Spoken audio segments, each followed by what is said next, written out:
What's up guys, it's me Ian. I'm back again, but this time with a not so helpful guide on tapas and bar crawl in Madrid, España.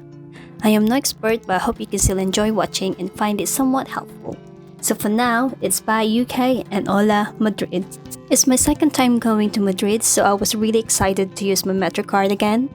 Very helpful, so take note. You can get them at the airport and train stations. This was taken last March this year 2022, so it was quite chilly and wet, but I was on holiday, so that didn't matter. I'll be putting down in the description below all the locations in this video, so you can check them out later. So for my first night, I'm heading to our first bar stop, which is Cervecería Sol Mayor. For una caña, por favor. Girl, I was thirsty. I had to get a beer and get my ultimate favorite, bocadillo de calamares. It's pretty much a fried calamari on a slice of baguette. Now I love calamari, so this definitely satisfied my craving. You can pretty much get the sandwich around Plaza Mayor, but this bar is the best for me. 100% recommended. Now we're heading to Plaza Mayor, so you guys can see what it looks like at least. And here's the sunset. And on the side of Plaza Mayor, you'll see Mercado de San Miguel, which is a food market and very busy as it's the most popular one for tourists. So to end the night, I had plato variado de aceitunas with classic roja sangria, because I'm not having any more sangria for the rest of the trip. If you love olives, then this is perfect for you, and it's quite good with sangria. So adios and buenas noches. Buenas! We're finally starting a proper tapas and bar crawl today. Now I have my family as my audience, so everyone's relying on me for this bespoke tapas crawl. So remember bocadillo de calamares? Yes, I had to introduce it first to my family. So we had a quick stop in the same bar as yesterday, before heading to Calle de la Cava Baja.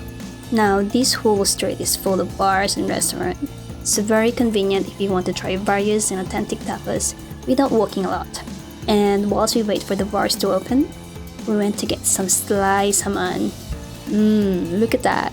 You definitely need to try Jamon if you're ever in Madrid. Okay, so first bar is Vermutería Bolita. And we're starting with vermouth because we need to open our belly for tapas, and vermouth is just the right tool for that. This bar do troquetas, so we had troqueta de calamares en su tinta. I'm not a huge fan of croquettes because they tend to be heavy, but this one is alright. And if you order a beer, then you get mini tapas. Of course, we also enjoyed the jamon we bought. Marble looking and literally melts in your mouth. The bar is cozy and lots of drink choices, but we went crazy for vermouth and cañas. Not a good start, because we were already getting a bit full and tipsy. I mean, look at my state. Now on to the next one, Casa Lucas. And I had to let my audience try callos, or beef tripes too. Callos a la madrileña. If you like the taste of chorito or Spanish paprika, this is definitely for you. It's not too strong or spicy, and definitely not your standard tapas. Try to be more local if you can. This is a must try. Then we get cariñena. This is basically grilled pork tapas on top of toasted bread with caramelized onion and the fries on the side.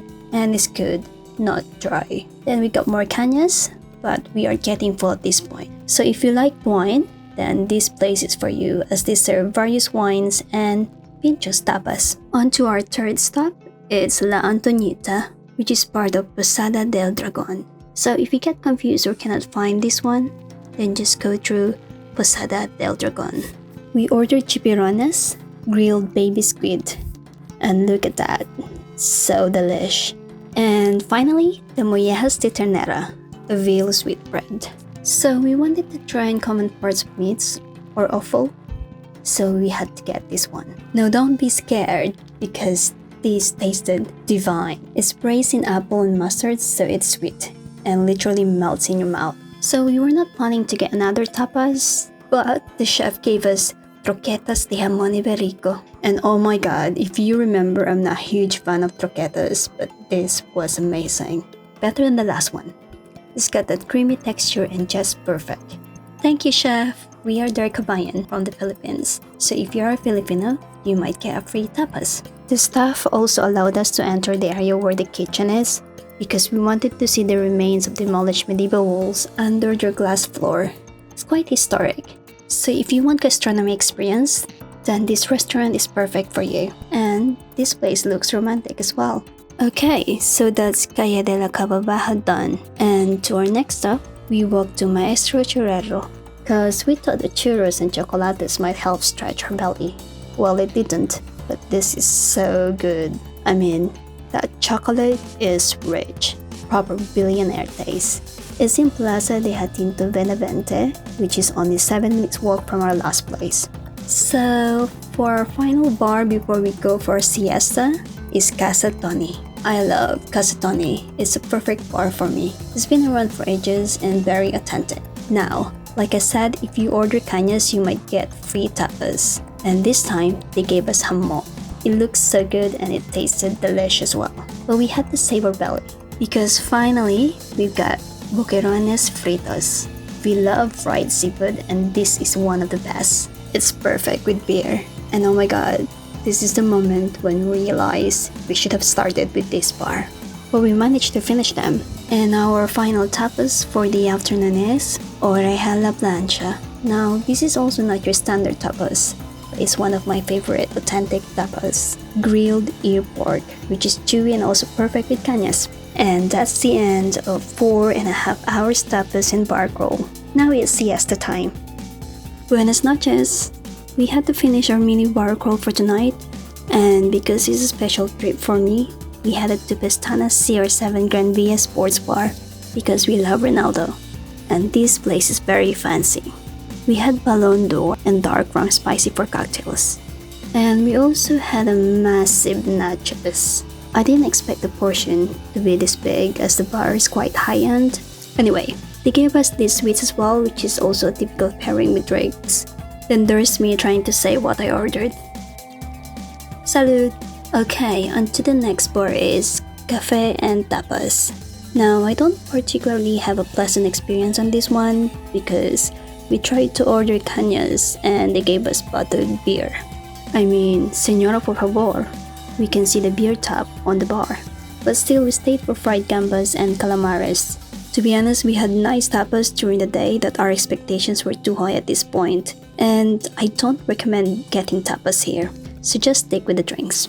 Finally, we settled to a very nice and retro bar called El Mini Bar. And wow, the vibe here was so good. 100% recommended. We had Mojito, Limoncello, and tequila. So, chupitos to wrap up the night. Adios! Buenas! On our last day, we're not doing any tapas crawl, but here's some more guide.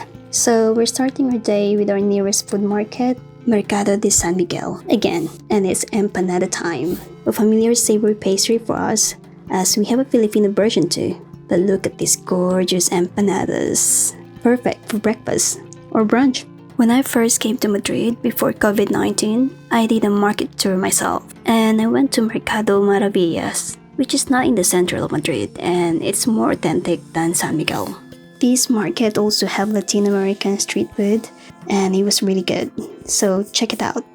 Then I also went to Mercado San Anton, which is quite in central, very modern, and it's got 3 floors. It's got more tapas and more seating than San Miguel. Okay, back to 2022. So for our lunch, we went to Casa Macarena. It's a cozy bar and restaurant, and they do have a really good food. It was quite crowded too. We had vermouth, then pan con tomate, jamon de bellota and cheese platters, then these huevos rotos con gambas al ajillo, pimientos de padrón, and croqueta de jamón iberico. If you're looking for just one restaurant to stay and enjoy tasty food, then this place is for you. I wish we could stay longer, but they are quite busy. Finally, for our last dinner, we went to El Cucurucho del Mar, and it's a seafood night. I had to get my another favorite Spanish tapas, which is pulpo a la gallega. I recommend to get this as tapas in bars, because it's also a perfect pairing with beer. The octopus is cooked to perfection, so not chewy. Usually they put sliced potatoes at the bottom, but this time it's just chunks on the top of pulpo, and the potatoes balances the saltiness. For finale, we had a seafood platter. So, because Madrid is in mainland Spain, I don't think it's as much and as good like the ones in the south, near the coast area or islands. But I always love seafood, so this is okay. So, I recommend to explore tapas bars if you're in Madrid.